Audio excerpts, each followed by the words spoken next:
Did you know that 1 out of every 3 people is an introvert? But did you also know that only 2% of the world's population are true introverts?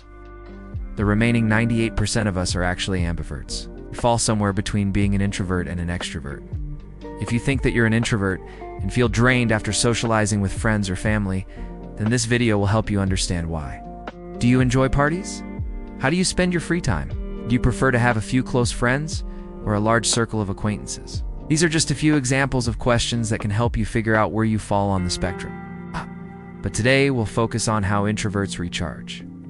Introverts may not always want to talk about themselves or their feelings, but they definitely have some preferences when it comes to how they like to recharge and relax.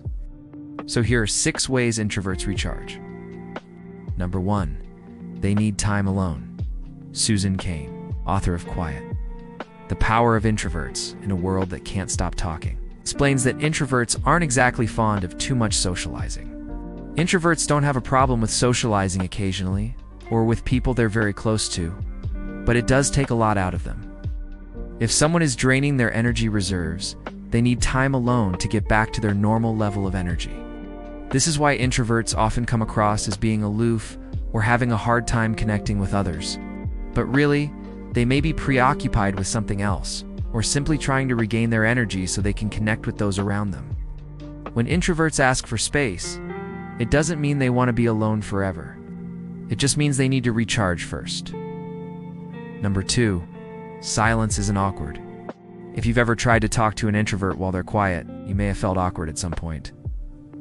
But silence isn't always awkward for introverts, it's peace. Sometimes introverts may not have anything to say, so the silence feels peaceful to them. Other times introverts may be processing something internally, and the silence helps them concentrate and think clearly. For example, there may be a few moments after a conversation where the person is considering what was said and how they should respond. Or maybe you've just arrived at a destination and are taking everything in. There's no right or wrong way to experience silence. And for introverts, silence might be exactly what they need to recharge. Number 3, they enjoy nature. A study conducted by the University of Minnesota found that spending time in nature can actually reduce stress levels. Not only does being outdoors make you more aware of your surroundings, but it also gives you a break from the stressors in your life. When you're busy, it can be hard to stop and focus on what's happening in the present moment. But when you're surrounded by trees, flowers, mountains, or other natural wonders, you're forced to take in the beautiful things around you. You might even forget about your worries for a moment. If you've ever been outside and realized you were holding your breath, then you already know this to be true. When you notice your body doing this, you become more mindful and focused on the task at hand, which happens to be living in the present.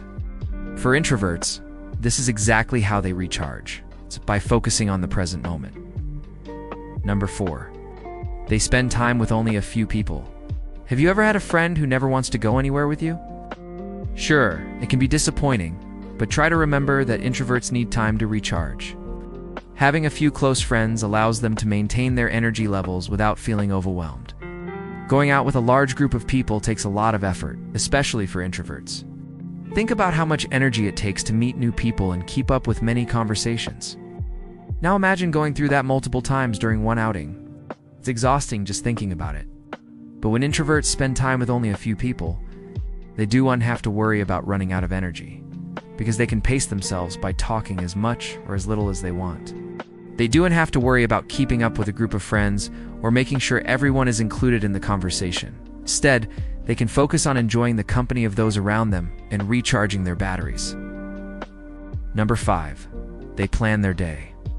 Imagine waking up early in the morning with a plan set out for the day. First, you'd have breakfast. Then you'd take a walk, followed by some time spent on a hobby. After that, you'd work on a project until lunch, and you'd take another break before returning to work. Finally, you'd finish up and spend the evening with loved ones. Does this sound like your typical day? Well, if it does, then you're likely an introvert who enjoys planning ahead. Planning their day allows them to stay organized and focused. When you know what you need to accomplish and when to do it, you can avoid distractions and get more work done. Plus, it's less stressful because you won't have to worry about forgetting something important. It's no wonder then that introverts often excel at jobs that require planning and organization, such as event planning, project management, and teaching. And number 6, they prefer to listen. Have you ever met someone who could listen to you talk for hours? They didn't try to change the subject or give unsolicited advice. They just listened. Introverts are often good listeners because they're more comfortable with silence than extroverts. They don't need to fill the air with small talk to feel connected. In fact, they may feel closer to someone after a deep conversation that delves into meaningful topics. Introverts are often able to pick up on things that others miss, such as changes in tone or body language. They may also be better at providing helpful feedback, because they take the time to really listen to what others have to say. Ultimately, introverts can teach us all about the power of listening. By taking the time to truly listen to others, we can build stronger relationships and create a more understanding world.